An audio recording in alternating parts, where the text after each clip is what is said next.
Alright guys, I'm not going to hold my Poecilotheria metallica.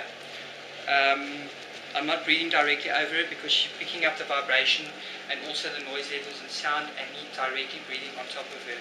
She was showing a little bit of signs of aggression in the beginning. That's because she could have seen me as a threat, something coming into her den and hide. But she sees I mean her no harm. You can see she's not trying to bite me. The biggest problem with people actually being bitten by pokies is the fact that because they're arboreal, when they actually flee, when they actually go up, when the cages are designed, my cages are designed specifically for them. They're not the average size tanks. Guys mostly breed in small tanks like this, alright? They open the tank, they don't give the chance for the pokey to actually move. When Poecilotheria are disturbed, what do? You tap slightly on it and they actually straighten their legs out. They try and what they actually do is they actually try and camouflage themselves against the background or backdrop that they're on. So then you can work nicely inside the cage. But if you just go in guns blazing and you actually try and work inside the enclosure without warning the spider, the first thing an instinct is going to do is instinctively to run up, and when they do that, don't necessarily mean they're going to bite you. Look how nice she's walking. What she's going to do is she's going to try and run faster, and when she goes up, alright, what happens is as soon as she goes up, she uses her fangs to help in climbing up. So as I said, remember the fangs are used for injecting venom, for defense, for climbing, and also for excavating, etc. Alright, we're not going to keep her out for too long, but what I want to show you, can you all see very closely, there's a distinct dot over there, okay? This is called your opisthothoma. Sorry, I breathed on top of her, that's why she moved very fast. Alright, and this is called your prosoma. Alright, it's an incorrect term people often use. This is not an insect. Okay, an insect's body comprises of 3 compartments: a head, a thorax, and an abdomen. Spiders do not have an abdomen. It's called an opisthothoma. Alright, that's where the lungs, the heart, everything's situated within the opisthothoma. And the first section is your prosoma. That basically consists of 2 pumping stations that filter the food as they go through into the tarantula once the venom has done its job. Alright, so you can see her markings. You can see this is called a folio pattern. Alright, she's got one distinct dot right on the top there, and we can see that is a female. Alright, the male is hiding away in here somewhere. So what we're going to do, we're going to put her back very nicely, although she doesn't really want to go back. Alright, maybe if I stand in the light here, you guys can get a very nice view of her. Okay, alright, no sudden movements also with these guys. Remember, it's instinctive for them to protect themselves, and we must always respect any animal, okay, irrespective if it's an insect, if it's a spider, a lion, a tiger, always give them the freedom. Okay, she is gravid, and a lot of people will say, yes, why are you handling the tarantula? Because she is gravid. Alright, I'm handling her because I can read the body language. Although I struggled a little bit to get her out of the enclosure, the only reason she struggled is because she was unsure if it was a safe move or if I was a threat. If I was a threat, what do you all think she would have done? She would have nailed me repeated times. That is what metallicas usually do.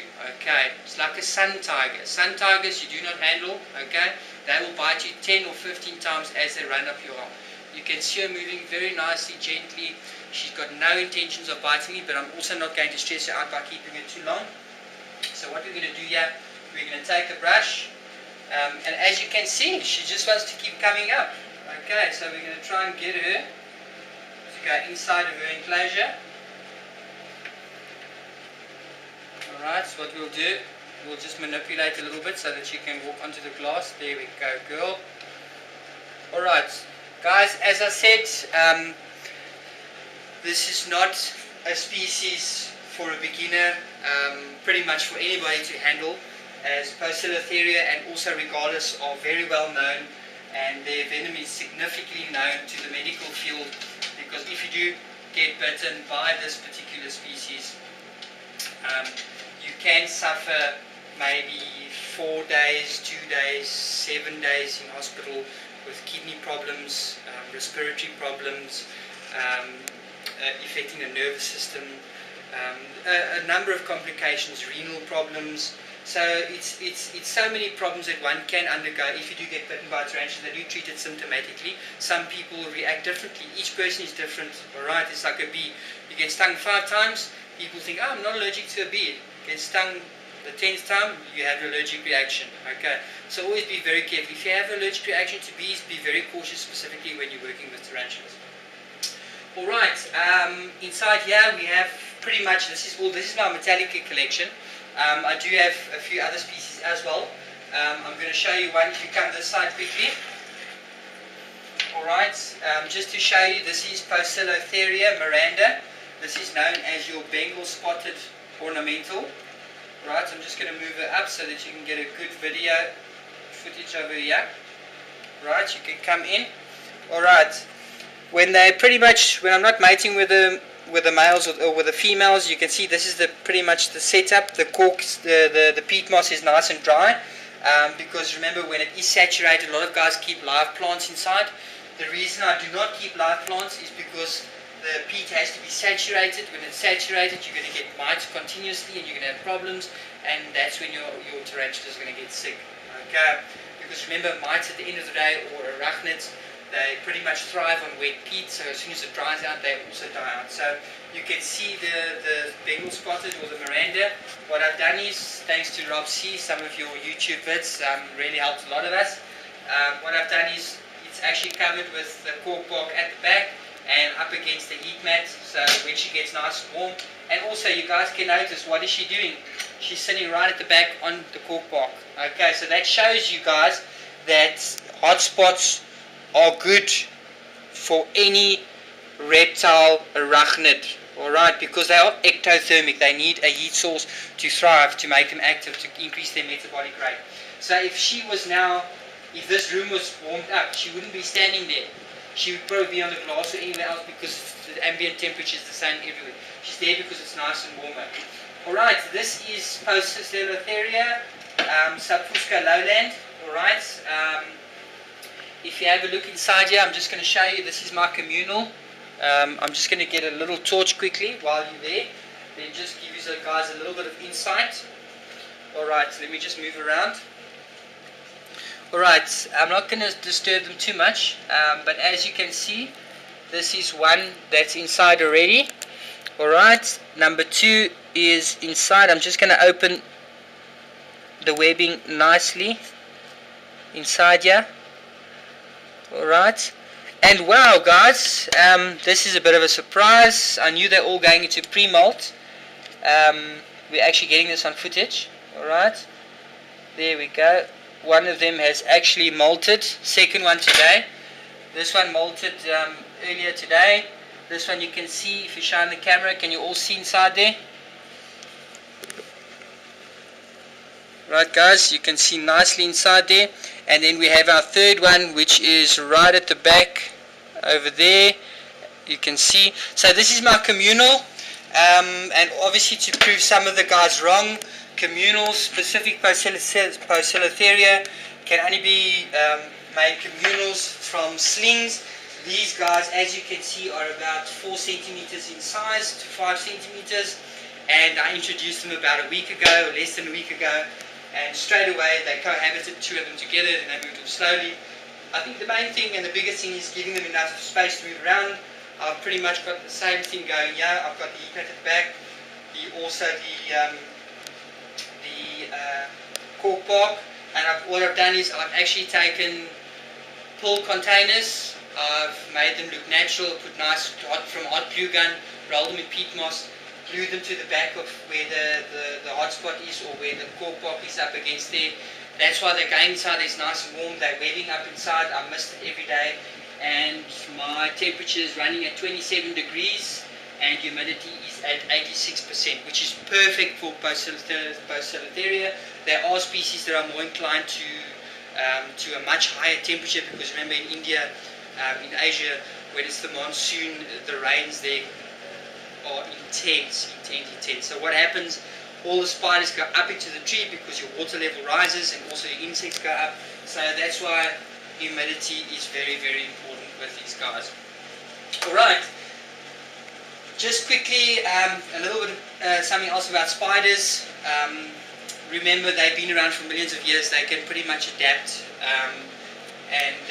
to pretty much almost any environment, except obviously Arctic regions where it's very, very cold, some regions where it's very cold, and they cannot obviously survive. You get arid species which are more prone to dry regions, some species are prone to more humidity. Remember, each one differs.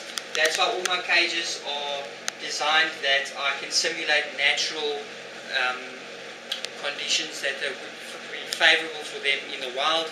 That is why I'm successful with the egg sac.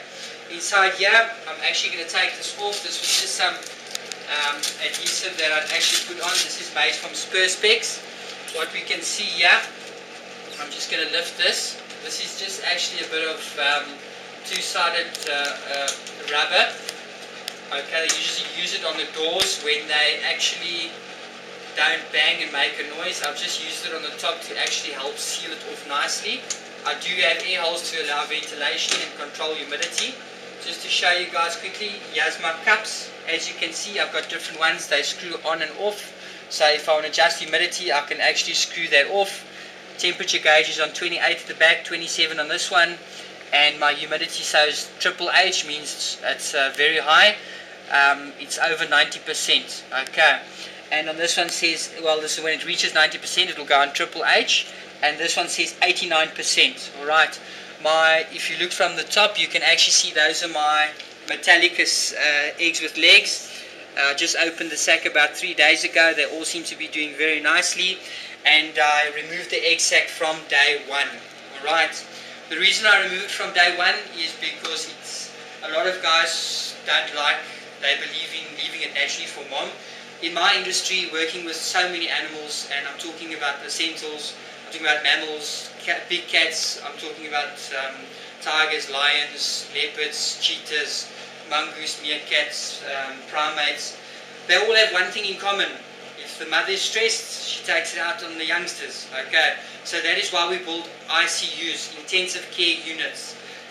Otherwise, this is called a mechanical mom. We call it mechanical because mechanical means it turns. The egg sac has to turn. It's not like a reptile's egg where you place it in vermiculite or peat moss. Alright, peat moss and vermiculite with eggs is fine for reptiles. You don't move them at all.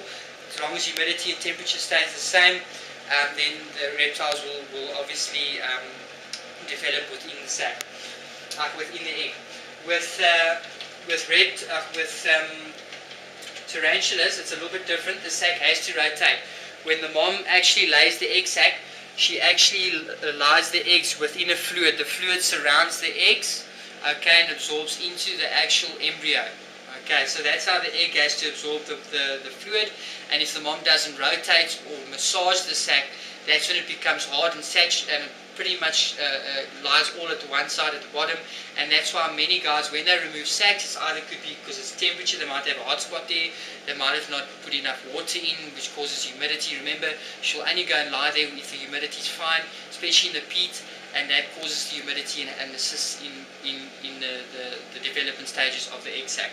Alright, my mechanical mom, just to show you guys quickly how it works. It is on timer switches. The control panel runs at 28 degrees. My humidity is standing now at, let me just have a look here quickly with my other torch and I will tell you.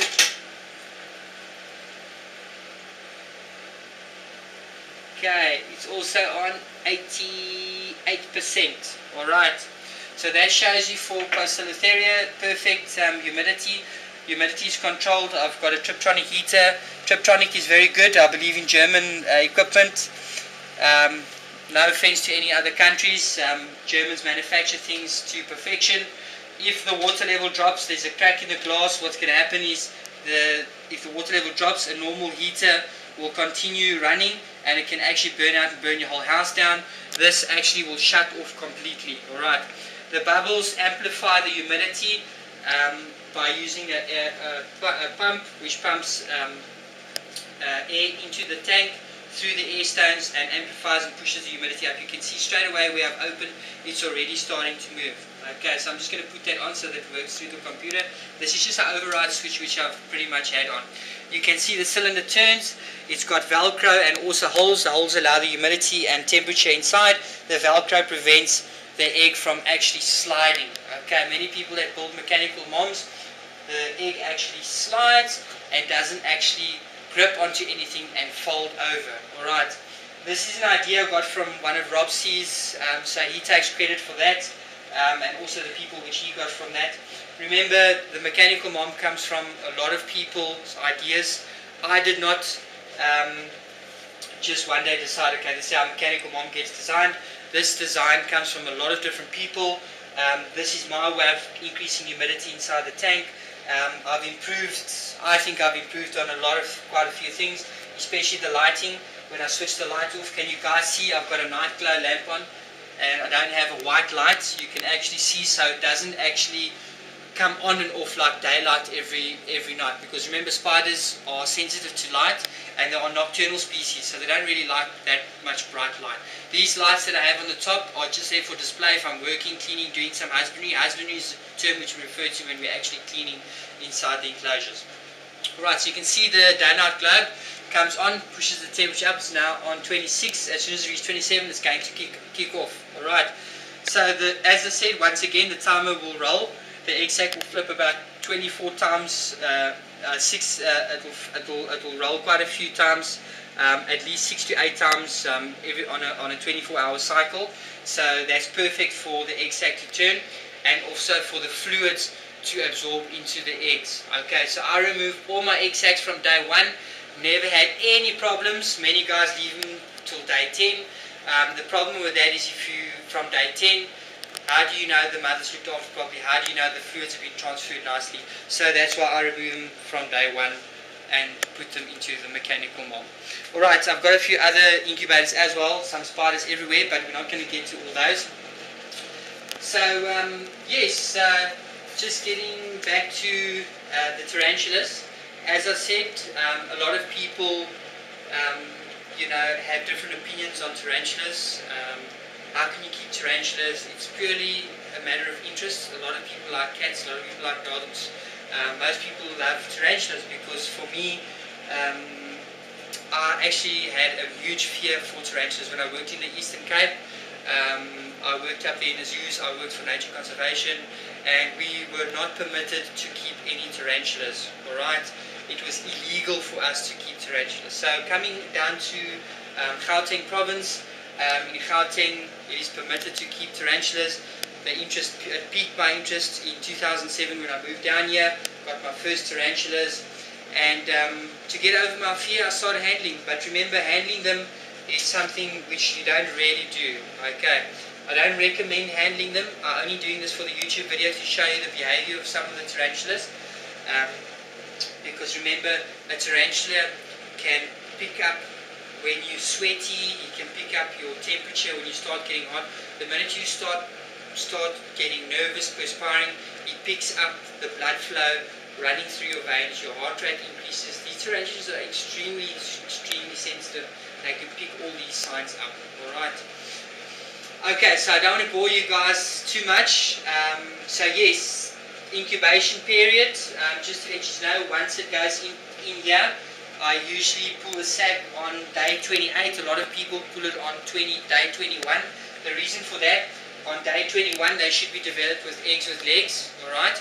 And then you can take out the bad eggs if they are infertile eggs or eggs that just hadn't developed, and you can separate them, put them in a temporary incubator inside another incubator, which we pretty much use. We use a container. We can either use cheesecloth, or we can use pantyhose to pull over the water that's underneath the container, keeps the moisture up and humidity, and keep it in another container with nice toweling at the bottom. So when they go to first install, second install, they can actually move from out there and without going into the containers. I'm just going to switch the light off. I've just got LED, so when I work inside, you can see this is also adjustable. Temperature is 27 degrees, 89%.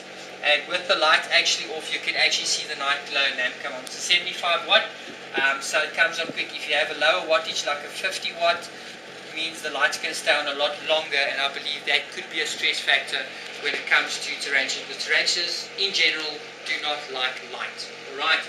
The main difference between insects and tarantulas, people always call them an insect. Insects have 6 legs, tarantulas have 8 legs. Insects have 3 body segments, a head, thorax and an abdomen, and spiders have 8 legs, and they comprise of a pistosoma and a prosoma. Alright.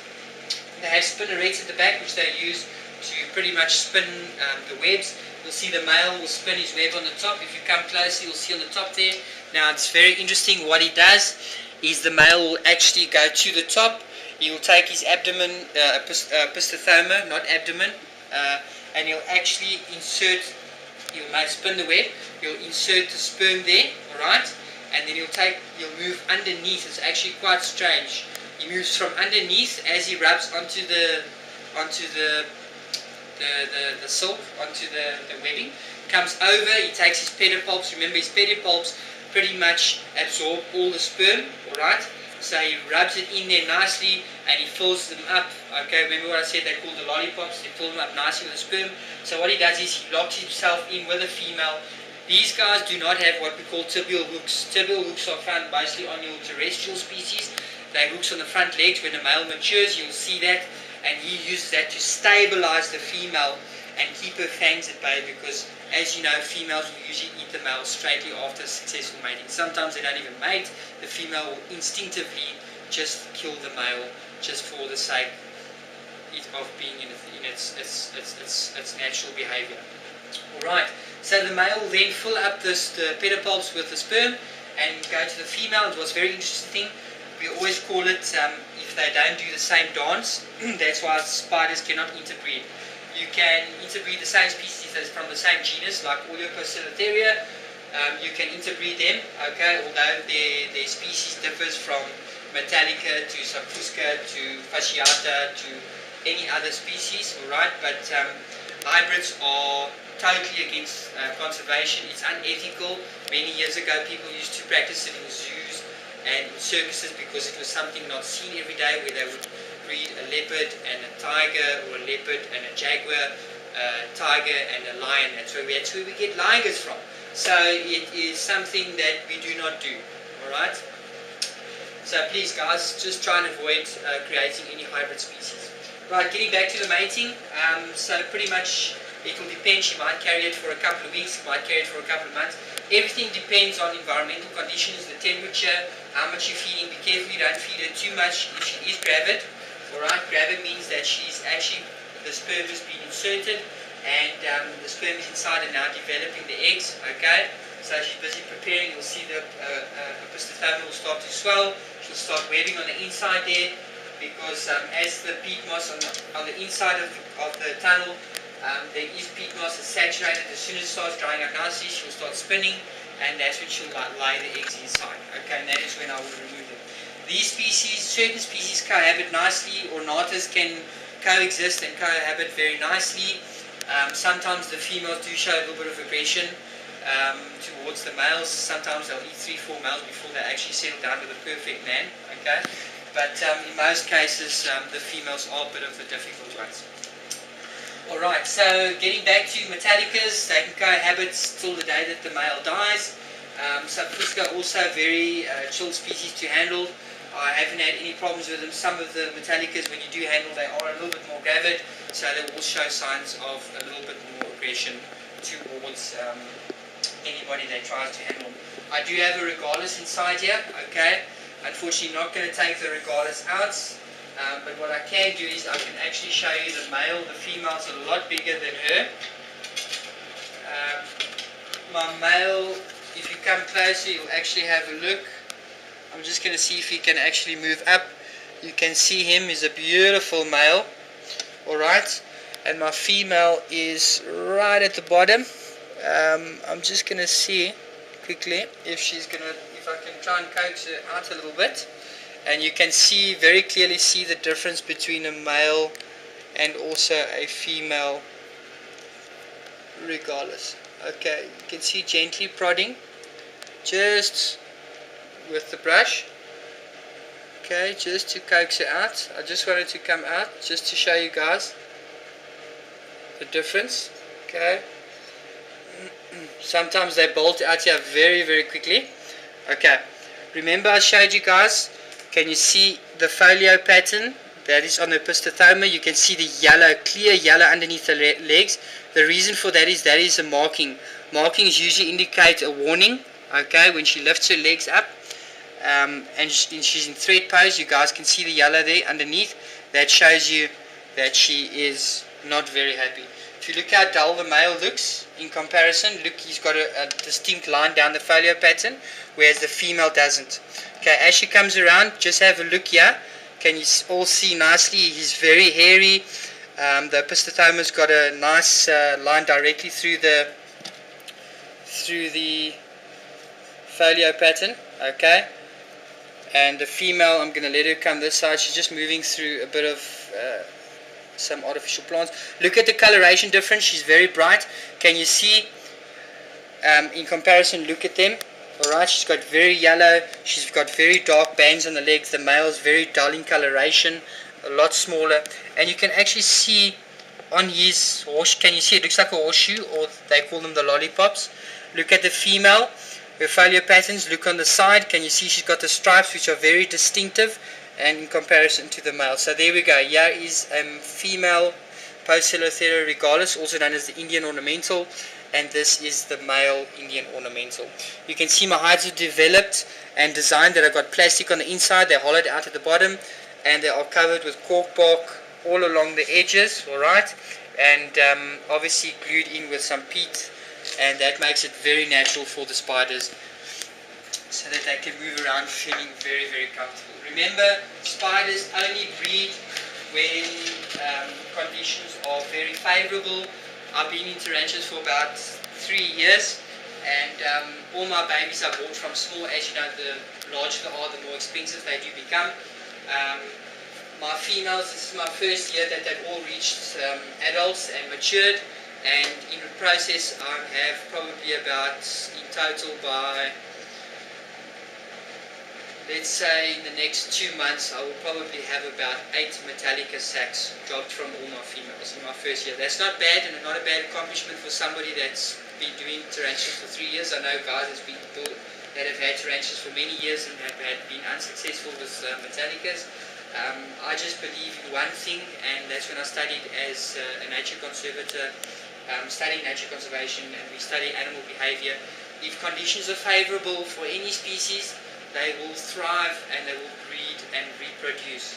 Just getting on a touchy subject, a lot of guys, just before I end off, a lot of guys talk about DNA. I am going to be importing some spiders from overseas. I'm just trying to source out some breeders because I do believe genetic plays a very important role. Remember, any animal has a genetic code. If you've got a genetic code, that means you should not breed with the same offspring, okay? And it's like humans or animals. In national parks, in zoos, when we remove animals every 3 years, we don't do it just for the fun of it. We do it for a good genetic flow, so that male doesn't breed with the second, with his offspring, second generation, because inbreeding will result in low fertility, okay, which will make them pretty much infertile. And a lot of guys are here on the forums, and a lot of guys on breeding in general have infertile sacs. I myself had infertile sacs, and you'll probably find that the 2 males I had came from the same breeder. Just 2 years down the line, he's made his way to different people, sourced him out, got him, and he's from the same female that is now like 3 or 4 years old. Okay, remember, females can have a lot longer than the males. So genetics play a very important role in my belief. Everybody's entitled to their own opinion, and some people say it doesn't apply. Well, if that's the case, it's the only species that I know of that it doesn't apply by, because with all animals in zoos everywhere, we actually remove the hairs. For cheetahs, for example, we pull the hairs from the tail so that we can send it in for DNA analysis, so we can do a profile, so that we know we do not take any cheetah from that specific male group, which we refer to as